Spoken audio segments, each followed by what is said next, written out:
Mumekula mpaka tumbo karibu inapasuka. Mimi sikuli kwa bibi yako. Rais wa Kenya anaongea mambo ya mwili, ati mtu amekonda, ati mtu amenona. Ati rais anasema ati wasichana wametiwa mimba. Sasa hiyo ni mambo ya watu binafsi. Let us run the country with dignity. Unatuongelesha kitu gani?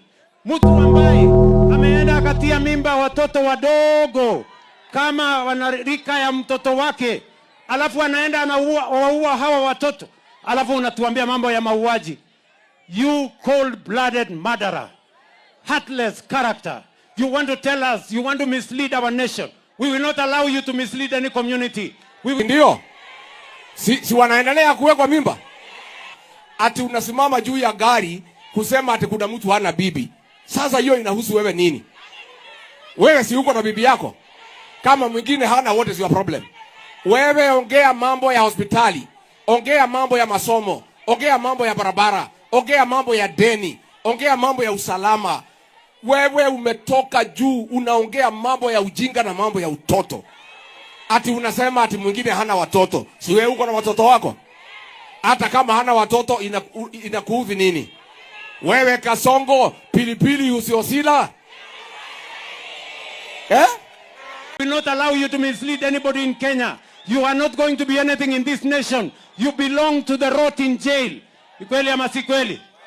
Huyo mtu atembee asitembee, apotee asipotee. Kama kuna mwizi, mwizi ni ule anaibia mtu amekufa. Mwizi ni ule mtu anaibia mayatima. Mwizi ambaye anauliza wale widows. Huyo ni mtu ambaye anaweza kutuongelesha Kenya.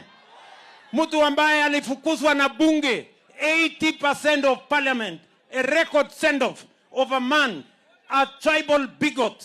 Mtu ambaye ako na pepo ya ukabila na kugawanya watu. Anazunguka hapa Kenya anatuambia kitu gani? Huyo mtu kama mnataka twende hiyo barabara, mimi niko tayari na nyinyi my friends.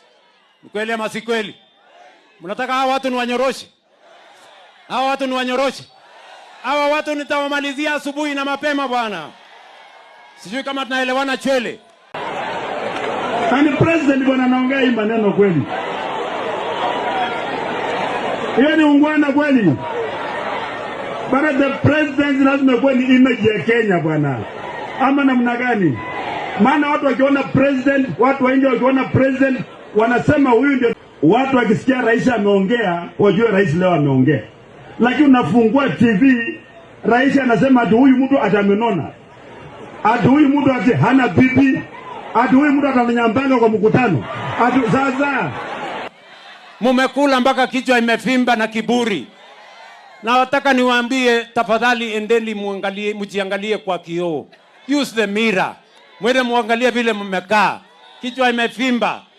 Tumbo ndio hiyo karibu inararua mashati. Tafuteni gym kwanza, muende mufanye exercise kidogo na mupunguze kukula chakula mingi. Amenitusi sana.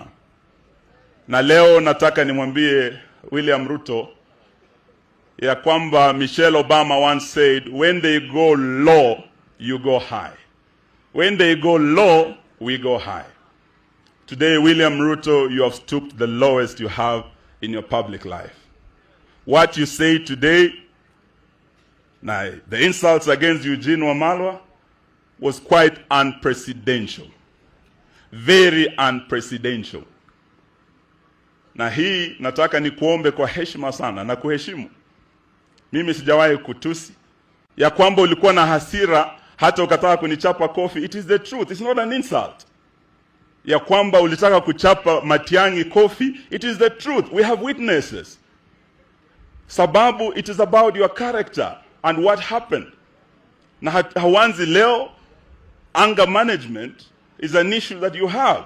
Sababu hata wakati ya Moi ulichapa marehemu William Chesire, my brother-in-law. It is on your record.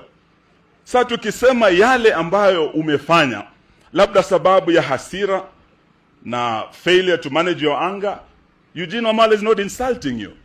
So why would you come home to insult me? Amenitusi sana. Na leo nataka nimwambie William Ruto ya kwamba Michelle Obama once said, when they go low, you go high. When they go low, we go high.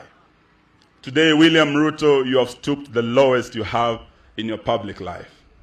What you say today, now, the insults against Eugene Wamalwa was quite unprecedented. Very unprecedented. Na hii nataka nikuombe kwa heshima sana na kuheshimu. Mimi sijawahi kutusi. Ya kwamba ulikuwa na hasira hata ukataka kunichapa kofi. It is the truth. It's not an insult. Ya kwamba ulitaka kuchapa Matiang'i kofi. It is the truth. We have witnesses. Sababu, it is about your character and what happened. Na hawanzi leo, anger management is an issue that you have. Sababu hata wakati ya Moi, ulichapa marehemu William Chesire, my brother-in-law. It is on your record. Sasa tukisema yale ambayo umefanya, labda sababu ya hasira na failure to manage your anger, Eugene Wamalwa is not insulting you. So why would you come home to insult me?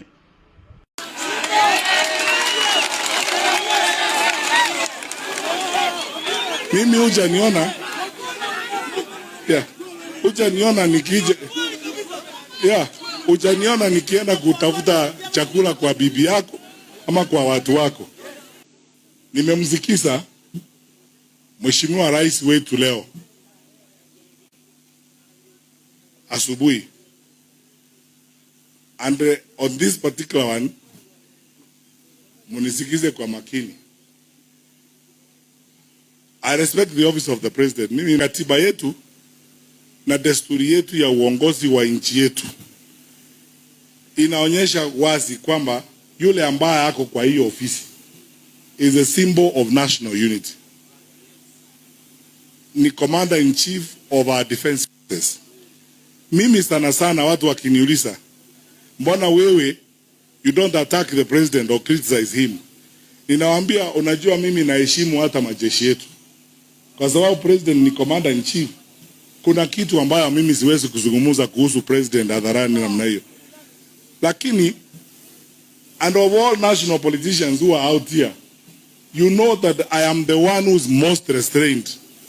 Kwa hii, I don't like talking about personal things, attacking other leaders, and going personal. Kwa sababu, we must be the change that we desire. Kenyans, after 6 decades of independence, wanatarajia wale tunataka uongozi to be measured, to be mature, to be decent, even in the language we use about each other. Ama namna gani wananchi? Kwa sababu watoto wetu na hawa vijana ambao tunataka kukusa hapa hawezi kuwa eti wanaamuka asubuhi wanatuona sisi viongozi tukiongea na tukijibishana na maneno machafu. Hiyo ni kuharibu sifa ya ofisi kubwa kama ile ofisi ya rais. Na rais wetu mimi ninamheshimu na ninaheshimu ofisi yake. Ndipo mimi sijaongea mambo yake mbeleni. Lakini leo ameanza sasa kututusi sisi wote watu wa opposition. Anatutusi, yaani nchi yetu hii 6 decades after independence, at the presidential campaign level tuanze kuongea maneno ya kukula. Eti nani anakula zaidi, nani anakula wapi? I am doing this with a lot of pain. First of all, mimi sijui kwa nini unasumbuka vile nakula, kwa sababu mimi sikuli kwa bibi yako.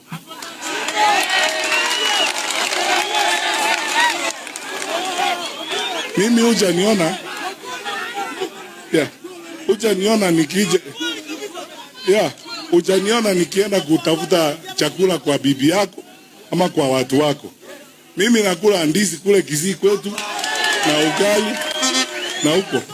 Sasa kama hiyo ndio inakusumbua, mbona mimi sijakuja kukuuliza wewe mbona umekonda? Jua mimi nataka kuwaomba hivi. Tuna heshima kubwa kwa uongozi wa nchi hii. Na ile standard imewekwa na wale wameenda mbele. Mzee Moi mwenyewe, Mzee Mwai Kibaki, Uhuru Kenyatta. Hiyo ndio standard tunataka kwa hiyo ofisi ya rais. Lakini sasa unataka kuibua mjadala kuhusu kukula, ili tuanze sasa Kenya kusema ni nani amekula mashamba Narok, ni nani amekula mambo hapa Narok. Unataka tuzungumzie kukula kweli? Tumbo lisilo shiba inajulikana ni nini Kenya hii. Sasa unataka tuende kwa huyo mjadala badala ya kuzungumzia shida ya Wakenya. Pesa imepotea ya SHA. Magazeti hata leo asubuhi bonasoma mambo ambayo iko huko. Wizi na uporaji wa pesa ya serikali. Unataka tuongee tufanye mjadala kuhusu kukula kweli? Pesa ya umma na uporaji wa mali ya serikali, unataka tuzungumzie hayo? We have restrained ourselves. Hasa mimi, kwa sababu ya heshima, nilikuwa waziri wa usalama. I am respectful of the office of the president. Na nawaambia Wakenya wote, even when we have differences of opinion, we must remember the burden of leadership we carry.